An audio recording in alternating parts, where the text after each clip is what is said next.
I think sort of what strikes me most about the leadership contest is how none of the leadership candidates are addressing the major structural issues that face the country. I mean, it is true that with average fuel bills approaching something like £5,000 of post-tax income, that would mean destitution for those on the lowest wages.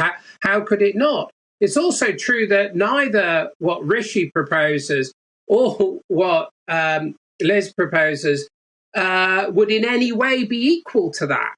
So I think that there's truth in the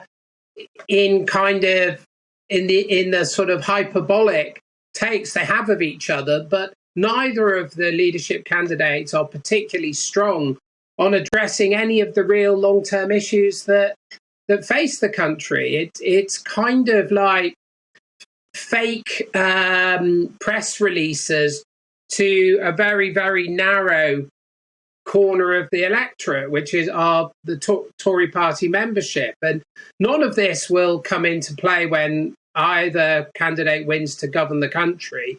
And all of it is way, way, way kind of out in kind of mad world when compared to kind of what the electorate wants. So I think that's really where we are, just in kind of ideological fantasy world, really, not engaging with the reality that the country faces.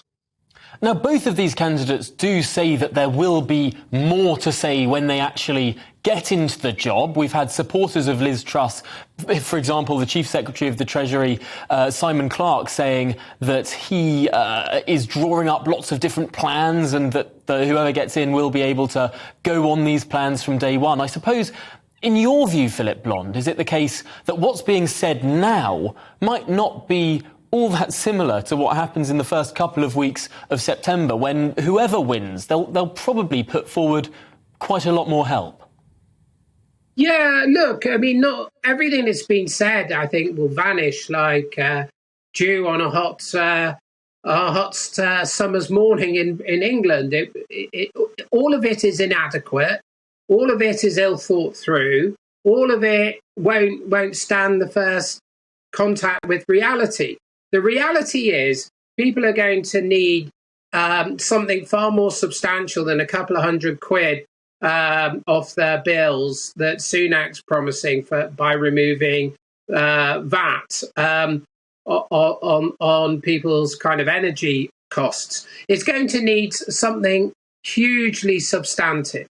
And that, of course, will happen, I think, within the first week of either assuming power, because what we're dealing with now is the candidate's impression of their electorate, who are highly ideological, who largely are quite old, are formed in the 1980s, and whose policy mix is Mrs. Thatcher's homework. You know,